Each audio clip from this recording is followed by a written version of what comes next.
don't like talking to me. You just like watching movie, then go to home, eat and sleep. That's it. So lumabas nga kami ni Abby para manood ng sine.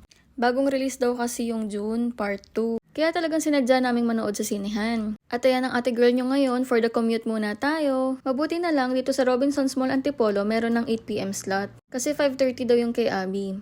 So di ko na kailangan lumayo, di ba? At hindi din hassle for me dahil nga magko-commute lang tayo. Siguro from sa amin, parang 5 minutes away lang to. At si ate mo girl ang nakapantalon. Napakahimala niyan. Hindi kasi ako sanay na nagpapantalon kaso dahil nga magko-commute ako, ayun, napilitan ng ate mo girl. So pagdating ko nga ng Robinson, may nakita akong ganyan. Bridal fair pala yan mga te. O diba, sa lahat ng mga gusto magpakasal, alam nyo na. Pwede kayong bumisita dito para makakuha kayo ng ideas. At di na rin naman ako nagtagal, dumiretso na rin ako para bumili ng ticket. Dahil almost 1 hour na lang yung natitirang oras. At para hindi na rin tayo gahol mamaya. At pagkatapos ko nga makabili ng ticket, ayan, for the hunting na tayo kung ano yung mga babaonin natin sa loob ng sinihan. Hindi ko kasi talaga kayang walang chicha pagka nanonood ng movie. Lagi nga ako sinasabihan ng jowa ko bakit ang dami ko daw akong magbaon. Bakit di na lang daw popcorn? Hindi nga ako mahilig sa popcorn eh. At after ko nga kumuha ng snacks, tumambay muna ako dito sa labas ng sinihan. Since 5 minutes pa daw bago kami papasukin, sumasagot muna ako sa messenger, ayan nga pala yung baon ko. So maya nga lang pinapasok na rin ako. O akala mo, loner ka no? Masyado ka lang talagang maaga te. Ang sarap nitong lemon.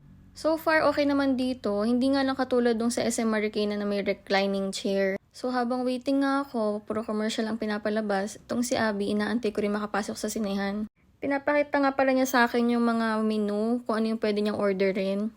O diba ang taray, yan lang daw yung pwedeng ipasok sa loob ng sine. Bawal daw kasi yung outside food, di sana all, diba? At pagkapasok nga niya, ayan, pinakita niya sa akin kung ano yung itsura ng kanya. Chuchari ng kuya mo sa part na yan, oh. Tuwang-tuwa siya dun sa upuan kasi paano ba naman may switch kasi tapos naka-leather seat pa o saan ka pa, diba? Meron din siyang table. O, pinaglaruan na niya. Ayan na. Gusto pa nga niya sana akong iikot dun sa loob. Kaya sabi ko, manahimik na siya. Diyos ko po. Maya-maya lang nagsimula na rin yung movie. But as usual, late yung kay Abby. Kahit same timing pa kami, madalas late yung kanya talaga. Tapos aside doon, sa India kasi may intermission pa sila. Laging may commercial sa gitna. Kaya ang ending, kahit magkasabay kami, nauuna lagi ako matapos. Tapos nag-aantayan na lang kami. Pero this time, syempre tayo na naman na nagsarado ng mall. Mauuna na akong mauwi, no? At 11pm na to. Wala na yata akong masasakyan, char. May mga nag-aantay naman na tricycle sa labas. O diba, nakasakay ako ng tricycle kaagad. So pag uwi ko nga, siyang tapos naman ni Abby.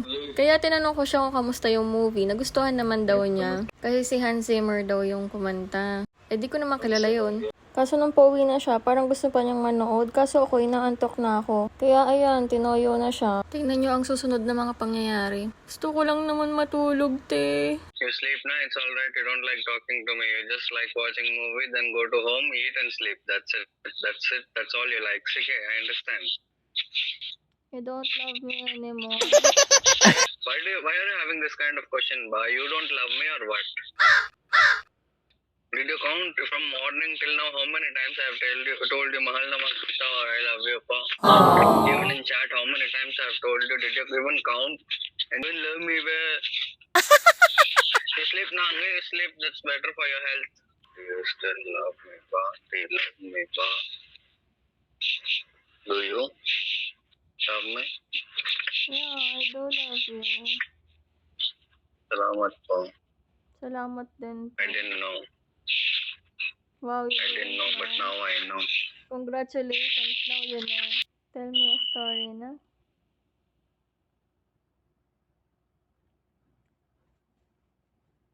Why? So that you can sleep before? No thanks.